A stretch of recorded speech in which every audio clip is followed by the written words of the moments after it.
Welcome back to the channel, fellow exhausted. It's a hot, humid day here in the Midwest, so I'm going to keep this video kind of short. I was originally going to just do like a three-part on this bumper cover or grill guard, I guess you might call it. But there's just too many stages. The video would have been too long, so I chose just to kind of do some shorter ones and cover stuff on an individual basis. So what we got going on here is we sprayed it with the epoxy about a week and a half ago. And with the epoxy primer, you have 24 hours that you can top coat it without doing anything to it. No sanding, cleaning, anything. We've had such humidity. I had water in my air lines, compressor. I just chose just to let it just bake on and wait. So I had to go in and re-sand it, which is not a big deal. I always like sanding with the fan behind me. Keeps the dust out of my mouth and lungs and everything. Especially when it's hot, I don't like wearing a dust mask very much. So that's a trick that you guys can learn off of me to when you're doing hot work, sanding.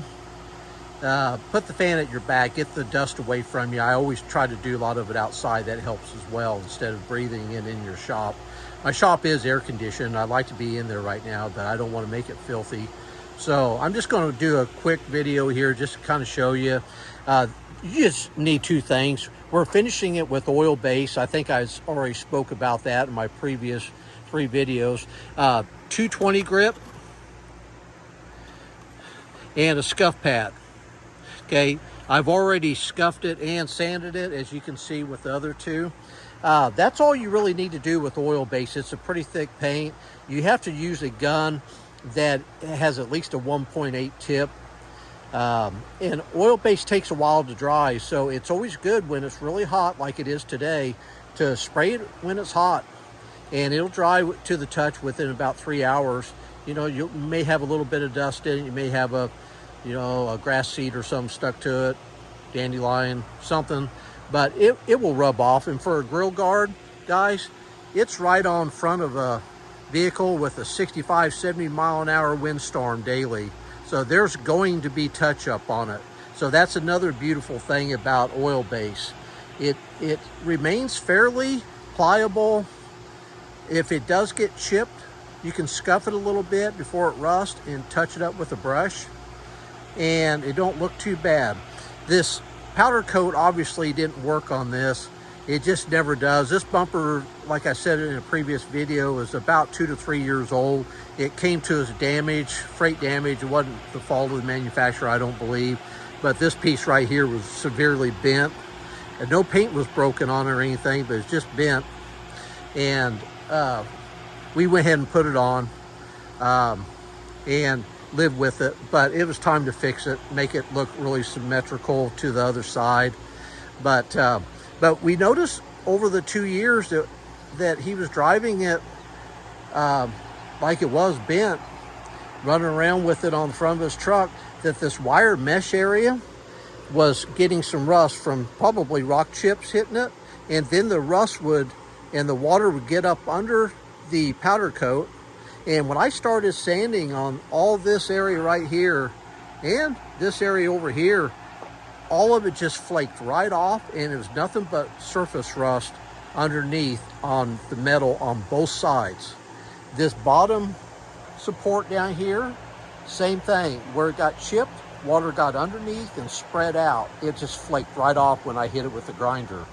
Now, so like I was saying in an earlier video, I'll repeat myself here. I started off with cleaning it pretty good with a 40 grit grinder, 3-inch. These are what I like to use.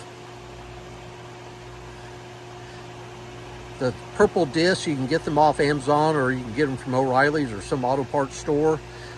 They work really good. That is 40 grit. 3-inch cut-off wheels to do some trimming and grinding a little bit to knock slag off that the other factory left on, and also use these 2 reamers.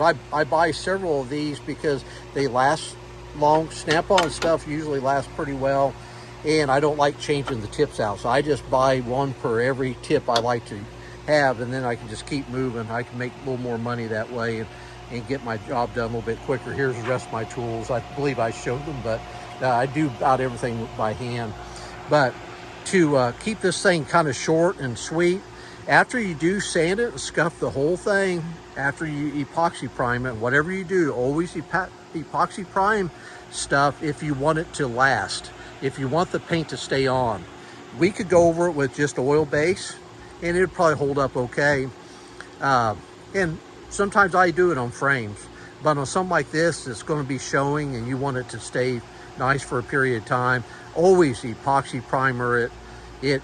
It seals up things, it glues down stuff, it seals it off. And then whatever you do when you're sanding it, do not break the epoxy, whatever you do. And if you do, make sure it's not a very large area. Sometimes it's hard not to, but like I got one area here that I did kind of sand through a little bit because I was trying to get some of these grinder marks kind of feathered edged in. You'll see it right here. There's a couple pieces right there that were some of slag that when I went to sand it, went over the top and kind of sanded the head off of it. So that's going to happen once in a while, but a small area is not a big deal. You see it right here on this weld. I got a little bit aggressive right there, hit a couple areas right here. I try not to do that, but once in a while if I do, then it just happens. It'll probably be okay, but if you have a big wide area that you've been sanding on and it's bare metal, keep in mind that the paint's not going to stick as well, okay? So those are the key things, the key points that you can take away from this. The next time you see it, it'll have oil base on it, and I'll tell you more about the prep for the oil base, okay? Thanks for tuning in to the channel. You guys have a great day.